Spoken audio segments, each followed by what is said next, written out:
Caught my girlfriend cheating with a felon, so I gathered evidence and tipped off the cops to lock him up and ruin both their lives. My story is long but tragically true, and I wouldn't wish my life upon anyone, not even those I chose to exact revenge on.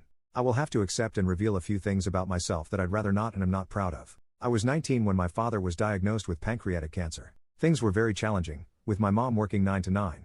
I took the job of caring for him. After a long 4-year battle with cancer, he passed away after a triple bypass surgery. My dad's passing completely changed my mom. I tried to be strong for her and me. These were indeed dark times, and they changed me completely. I didn't focus in school, and my grades slipped. I also had to work an after-school job to support my mom because she was a wreck. Something changed inside of me. I had lived a somewhat sheltered life due to regularly attending church and church activities. When my father passed, if I wanted to go to college, I would have to pay for it out of pocket. I did not qualify for any loans. With everything at home and the constant demand for extra cash, my job paid me a minimum wage that got us nowhere. A friend introduced me to drugs. He told me if I needed the extra cash, I could come work for him and his buddies. They were drug dealers, and eventually, I started to deliver coke for them. After some months of pushing coke, I raised enough money. I finished high school with enough money to fund college. I was several years into college. I never bought flashy clothes or threw money around to impress anyone. I kept as low a profile as I could, and I finished my BA degree in 3 years due to having plenty of free time. I initially wanted to be a lawyer, but I had known far too many corrupt cops and officials pushing coke. I did study law but had no goal of ever passing the bar because I wanted to become, and eventually became, a paralegal. I reacquainted with a high school classmate named Rita in college. We were close in high school. I discovered she and I had both had crushes on each other back in the day, but we were both too shy to say anything to each other. Without going into too many irrelevant details, suffice it to say Rita and I became friends, best friends even. We fell head over heels in love and were planning a future together.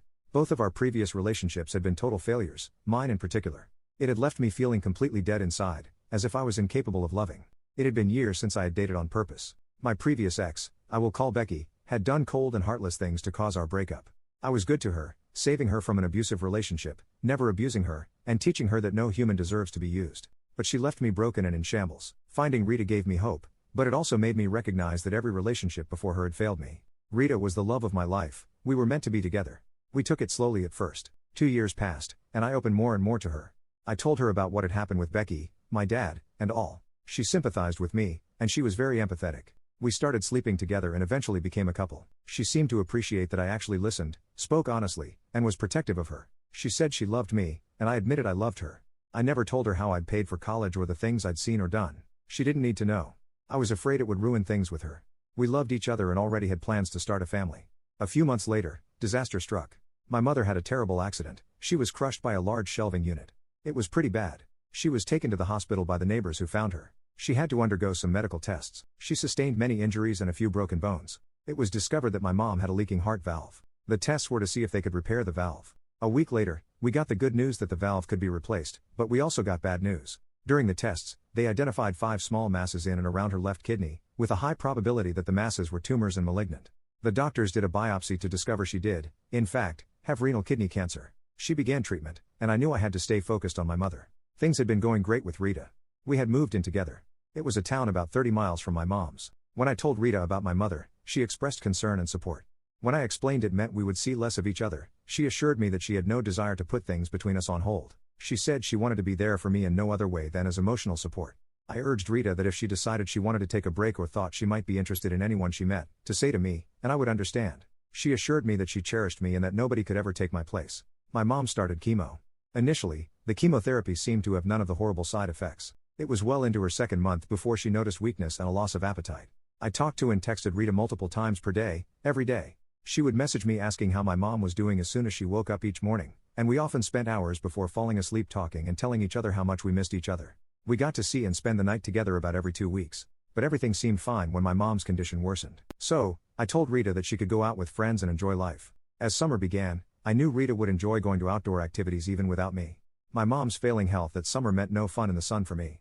Rita would go out with friends, and I enjoyed hearing about the silly things she and her friends did. I was genuinely glad she wasn't a shut-in. Over issues in my life, she always expressed concern and sadness when I told her what was happening with my mom. The chemo was killing the cancer cells, however, she was growing frailer and frailer. I realized cancer was no longer destroying my mother, the medicine was. I needed to take a break, so a group of my mom's friends came to sit with her to give me a little free time on my own. I called Rita as I was nearing her town. She gave me the address of where she and her friends were to meet them. When I arrived, I saw most of her friends, which I'd already met. As I made my way through the house to the back deck, I saw a guy sitting close to Rita. They were both laughing and cutting up with other friends. She introduced me as her boyfriend to the guy we will call Henry. He gave me a firm handshake and said, "I'm happy to meet you." I acted politely toward him. I don't think Rita realized I felt something was fishy with Henry right away. I'm sure many people have a gut feeling when encountering someone suspicious. Because of my criminal activity many years ago, I guess it takes one to know one. One instinct told me there was something shady about Henry. I knew he was new to their group of friends. None of them, including Rita, had known him longer than a couple of months. To be clear, what I was experiencing at the time was not jealousy. As I now realize, Rita had many male friends, all of whom I genuinely liked. But there was something I sensed about Henry that made me a bit skeptical about his character. I tried to ignore it, writing the feeling off as mere jealousy. I began to talk with Rita and her friends, trying to put my mind at ease. I monitored Henry from afar and interacted with him warmly. Rita and I stayed at her place that night before I had to leave and head home. Over the next several weeks, my mother's condition began to worsen. Still, Rita and I spoke and texted throughout the day, every day. In hindsight, I realize now that I was initiating most of our communication, but at the time, I wasn't keeping count. One day, a few relatives volunteered to look after my mom to give me a break. I headed to see Rita, calling her on the way. She told me what restaurant she and her friends were having dinner at, so I made my way there. I was pulling into a parking space and saw Henry get into a late model black Buick. He pulled out, though he did not see me, unfamiliar with my car. I made my way inside, where Rita and her friends greeted me with hugs and words of sympathy and encouragement. We all had dinner and a few drinks before Rita and I went back to her place. Before bed, I casually asked why Henry had left before I got to say hello. Rita stated she had no idea and didn't know if Henry had even been at the restaurant. The restaurant we'd eaten at was in a strip mall with several other businesses. I thought perhaps he had come out of one of those stores, and neither Rita nor her friends had seen him. At any rate, I again stayed with her that night before heading back to my place. About noon the next day, my mother became critically ill and had to be transported to the hospital by ambulance. She had pneumonia and was extremely weak due to the chemo and susceptible to many ailments. For 3 weeks, she was hospitalized. They gave her many medications via 4, but her condition worsened each day. It wasn't good seeing her like that. The doctors finally informed me she had at most a week or so to live. I knew she would not want to leave this earth in that gloomy hospital room, so the staff arranged to bring her home and help me make her last few days as peaceful as possible. When everything was set up, we got my mom home. Though extremely weak, she was glad to see her house and familiar settings once again. We both knew she didn't have much longer to live. While she was afraid, she told me she wanted me to be strong for her and also told me she was ready to go and see my dad once again after so long. I got one of my mom's friends from church to look after her for a few hours and got in my car and drove to see Rita. Without calling, I hadn't called because I was crying hard. Watching my mom suffer was overwhelming. I wouldn't have been able to speak. When I arrived, because of my mother's impending death, at the time, I knew Rita would know what to say to comfort me. I got to Rita's house and saw a black Buick parked behind her car. I didn't think anything of it as I was focused on soon losing my dear mother. I used the key she had given me to enter the kitchen as we always did. I heard music playing as soon as the door opened, but I didn't think much of it because I didn't see anyone in the living room or on the back porch. As I walked down the hallway toward her bedroom, I heard noises coming from inside. I paused, then I reached for the door handle. I stopped. I realized the sounds I heard were sexual. My heart sank even further as I pulled back my hand, not wanting to draw attention. But slowly, I put my hand on the lock and opened the door. A creak. I stopped in my tracks as I saw them completely naked, going at it hammer and thong, unaware of my presence. Honestly, my first instinct was to run full speed and headbutt him square on his nose, but I knew I had to stay out of trouble for my mother's sake and my job. So, I slowly backed away, shaking with anger. I went out of the house through the back into my car. I wasn't seen. I just sat there in my car, the weight of everything caving in, binged my eyes out. After about half an hour, I cranked my car and headed back to my mom's. I told no one what I'd just seen. Everyone assumed my tears were totally regarding my mom. They, of course, partially were, but the betrayal I just witnessed was like something so sadistic I struggled to grasp my logic. I knew my mom was my top priority, especially so close to the end, yet I felt so deceived by Rita. I felt a rage like I'd never known before, and I'd felt plenty of anger. I thought of calling her, letting her know what I'd seen and cursing her out, but I knew if she didn't care enough to be faithful to me while my mother was on her deathbed, a stream of profanity wouldn't bother her. I made sure my mother was comfortable and went to try and sleep in my old childhood room. I cried. I slept. I woke up crying, and I cried some more throughout the night. I woke to my cell phone ringing and saw it was Rita calling. I ignored the call and the urge to slam the phone against the wall. I went in to check on my mom, who was in a deep sleep due to the morphine they had her on. I managed to text Rita that I was very busy with my mom and would call her later. After forcing myself to eat and take a shower, the hospice nurses came by to check on my mom. After checking her vital signs, they informed me that my mother would die within 48 hours. I thanked them and walked out into the backyard, trying not to lose my mind totally with all that had happened and was about to happen. I managed to text Rita and told her my mother's condition was about the same. I didn't want to see her, I didn't want to talk to her, and I didn't want her showing up. I owed it to my mom to do everything I could to ensure her last moments were as peaceful as I could. The next evening, just before 6 p.m., my mother took her last breath with me by her side, holding her hand as her life expired. The next 3 days, I was in meetings with her pastor and making final touches on the church and burial service, but I could not for the life of me get the images of Rita and Henry having sex right in front of me. The more I thought about it, the angrier I got. I was mad at Rita, furious, but remembering how Henry had been so overly friendly toward me made my blood boil even more. If they hadn't already been intimate when I first met him, were they about to? That made me want to know just exactly who the son of A was. I paid a pie to run background checks on Henry. I'd sensed from the moment I met him he was bad news. I was actually angry at myself for ignoring my gut instincts. A friend from the firm I worked for got back to me after a week with a file on Henry. There were mug shots of Henry from many years before. I was once arrested and had done some despicable things in my life. I've known people who have done horrible things, intentionally and under the influence of various drugs and substances. Still, Henry had a long rap sheet for various crimes, several DWIs, reckless driving, and receiving stolen goods. Breaking and entering, drug arrests were listed. As I moved down through his record and the arrests got more atrocious, I discovered Henry had been out of prison on early probation for approximately 2 years after serving 10 years. When I saw the charges included the sexual exploitation of a minor and a host of other sexual offenses, I admit I was disgusted. Rita had betrayed me, which hurt enough. The knowledge she may have risked me to God only knew what diseases that Felon had gotten as a sex predator and then eventually in prison made me feel physically ill. I doubted Rita had any idea who she was involved with behind my back. She had a naive, trusting nature that had given her issues before, but never like that. I had no doubt anyone who knew of Henry's record would have considered him a vile creature. He should never have been let out of prison. But I had my mom's funeral to focus on and had to pull myself together. By the time her funeral was over and everyone had left, I was exhausted and mentally spent. As I put my head on the pillow to try and sleep, Rita called, not knowing my mom had passed or that I knew what she had been up to. She'd been texting and calling much less in the days before my discovery and after. I answered the phone and tried my best to sound as glad to hear from her as I could. I didn't let on anything had changed with my mom's status, nor that I knew about her and Henry or what I knew about Henry. I let her do most of the talking and internalized every word I knew to be a lie, as if I totally believed her and appreciated her false sympathy. When she claimed she missed me, as we said goodbye, I lied and told her the same. But in all honesty, at that moment, if she dropped dead, I would not have cared in the least. I had a few weeks off from work with bereavement. I knew things with Rita were over and done with, but part of me couldn't help but struggle with how cruel she had treated me, intentionally or not. I was glad to know the truth about her and will before any further lies and betrayal could occur, but I felt what both of them had done to me at a time when I was struggling to keep it together was just flat out wrong. I wanted revenge. I wanted to destroy both of their lives and yet never let either know I had any part of it. I called my Human Resources Department and filled out the necessary FMLA, Family Medical Leave Act, paperwork to stay out longer than my given 2 weeks. I honestly had no reason to worry about getting fired, but I took the legal route and had enough to pay my bills for half a year or more if necessary. I needed to have my revenge on Henry. It was quite easy, as he was on parole and a felon. Even a minor charge would get him sent back to prison to finish his original sentence. But I didn't want him to just have to finish out his original sentence. I wanted new charges that would bring him so much time behind bars he'd never see freedom again. I met his parole officer on many occasions, and she knew me well enough that if I had called, she would have investigated Henry's felons. With a record like that, I knew he'd have difficulties gaining employment. If he had a job, I had my doubts he was gainfully employed in something legal to be able to afford a new Buick and insurance. I parked down the street from Rita in a car she would not be familiar with. I saw Henry's Buick in her driveway. I sat in silence and waited. It was around 2 a.m. when I heard him start his engine before pulling off from her driveway. I casually followed him, not wanting him to suspect he was being followed. It was time I did some digging of my own. Maintaining a reasonable distance, I followed the signal to a cruddy-looking house in a below-average part of Rita town. His car was parked, and he'd already gone inside. I wrote down the license plate number and parked down the street. I slept several hours in view of his house. After seeing no activity, I slept until about 8 a.m. in the morning. I got out of the car and bought some breakfast. Throughout the day, it was easy to tell whether Henry had a large group of friends who saw no reason to stay and talk for long, or he was dealing with a highly addictive substance such as cocaine, heroin, or meth. After a few hours, many customers returned for more of the narcotics, obvious he was selling, and I took photos of each car that stopped by, along with some video. I went back each day at about the same time to document the continuing activity. I also observed each night at about 6 p.m. when I knew Rita was getting off work. He would leave.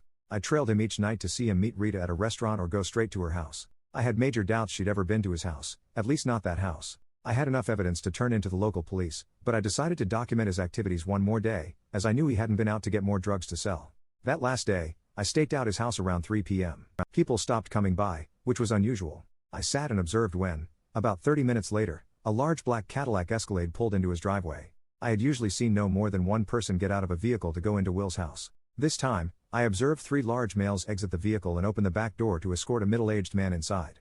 They stayed in Henry's house for over 2 hours, which absolutely nobody had been doing.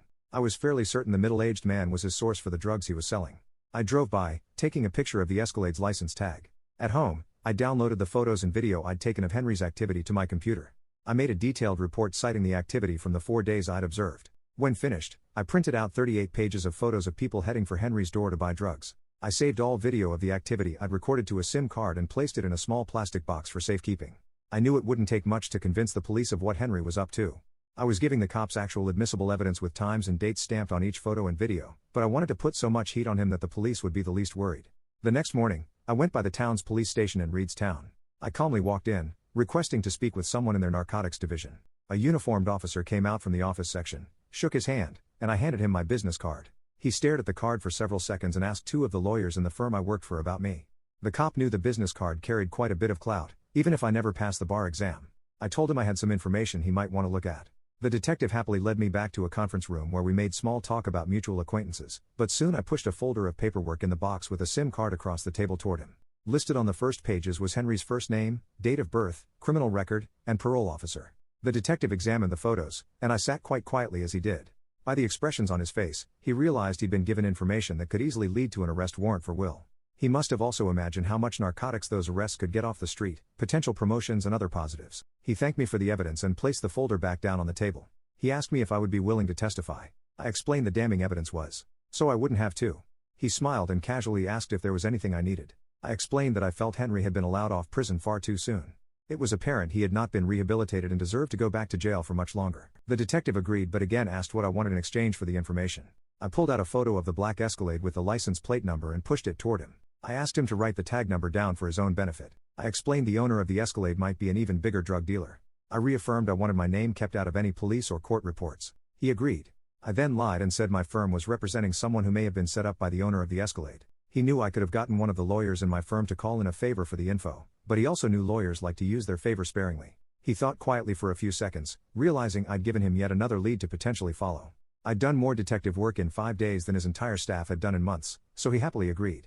10 minutes later, he returned with a printout of the tag with the name and address of who it was registered. I folded the printout and put it into my pocket. The detective and I made some more small talk about sports and cars before I shook the detective's hand and headed out to my car. I drove home knowing a judge would soon be filling out an arrest warrant for that scumbag Henry. I kept to myself for a few days, monitoring the arrest reports from Rita's local paper online.